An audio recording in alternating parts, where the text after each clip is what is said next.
Assalamualaikum warahmatullahi wabarakatuh.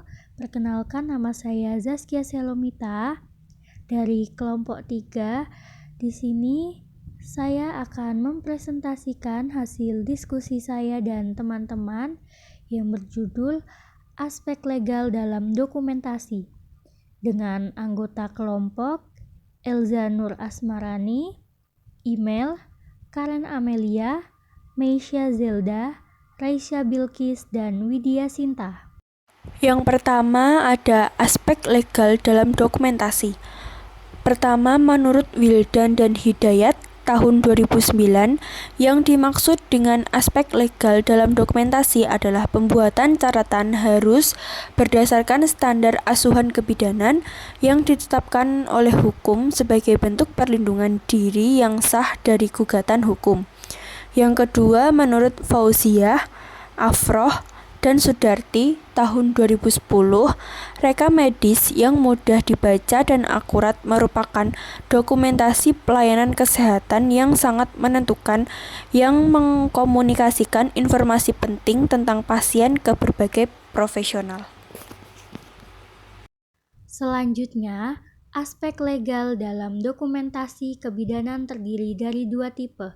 Yang pertama, tindakan sipil atau pribadi. Tindakan sipil ini berkaitan dengan isu antar individu. Yang kedua, tindakan kriminal. Tindakan kriminal berkaitan dengan perselisihan antara individu dan masyarakat secara keseluruhan. Beberapa hal yang harus diperhatikan agar dokumentasi dapat diterapkan sebagai aspek legal secara hukum, yaitu 1.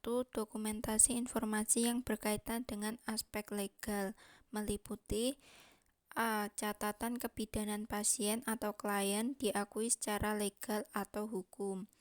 B. Catatan atau grafik secara universal dapat dianggap sebagai bukti suatu pekerjaan.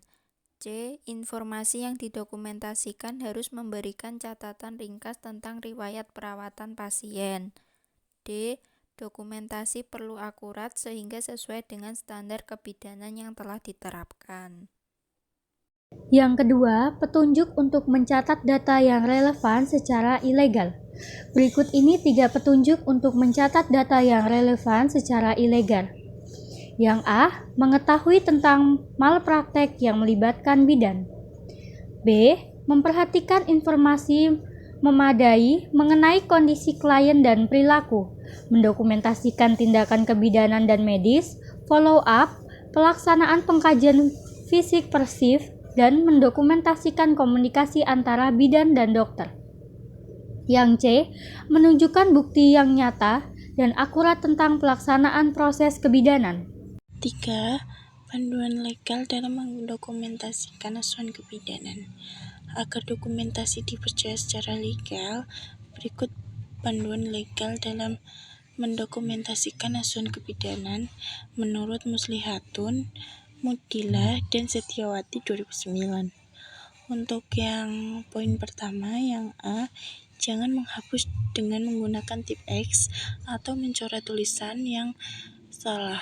Untuk yang poin kedua, yang B, jangan menuliskan komentar yang bersifat mengkritik klien untuk tenaga kesehatan lainnya.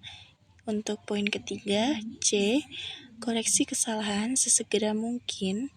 Jangan tergesa-gesa melengkapi catatan, pastikan informasi akurat. Untuk yang selanjutnya, yang poin keempat, yang D, pastikan informasi yang ditulis adalah fakta. Untuk poin yang kelima, yaitu yang E, jangan biarkan bagian kosong pada catatan perawat. Jika dibiarkan kosong, orang lain dapat menambah informasi lain. Untuk menghindarinya, buat garis lurus dengan paraf. Yang untuk poin terakhir, yang F, catatan dapat dibaca dan ditulis dengan tinta untuk menghindari salah tafsir. Unsur tuntutan hukum bidan dalam melakukan dokumentasi. Menurut Wildan dan Hidayat 2008, ada kemungkinan seorang bidan dapat menerima tuntutan hukum ketika dalam dokumentasi kebidanan yang dibuatnya terdapat hal-hal berikut. 1. Kesalahan administrasi pengobatan. 2. Kelemahan dalam supervisi diagnosis secara adekuat, memadai, dan dalam penggunaan alat. 3. Penghentian konsumsi obat yang dilakukan oleh bidan. 4. Dokumentasi tidak memperhatikan teknik aseptik. 5. Dokumentasi tidak mengikuti peraturan dan prosedur yang ditetapkan. 4 elemen kecerobohan yang harus dibuktikan penuntut sebelum tindakan bidan dapat dikenakan sanksi apabila seorang bidan melakukan kesalahan saat memberikan layanan dapat diklarifikasi ke dalam 4 elemen keteledoran bidan yang harus dibuktikan terlebih dahulu oleh penuntut sebelum bidan terkena sanksi. Menurut Muslihatun Mudila dan Setiawati 2009. Untuk yang poin pertama, nomor 1, melalaikan tugas bidan. Bidan adalah sebuah profesi yang mempunyai peran dan fungsi sebagai pendidik serta penata laksanaan dalam memberikan pelayanan asuhan kebidanan kepada individu, keluarga, maupun masyarakat.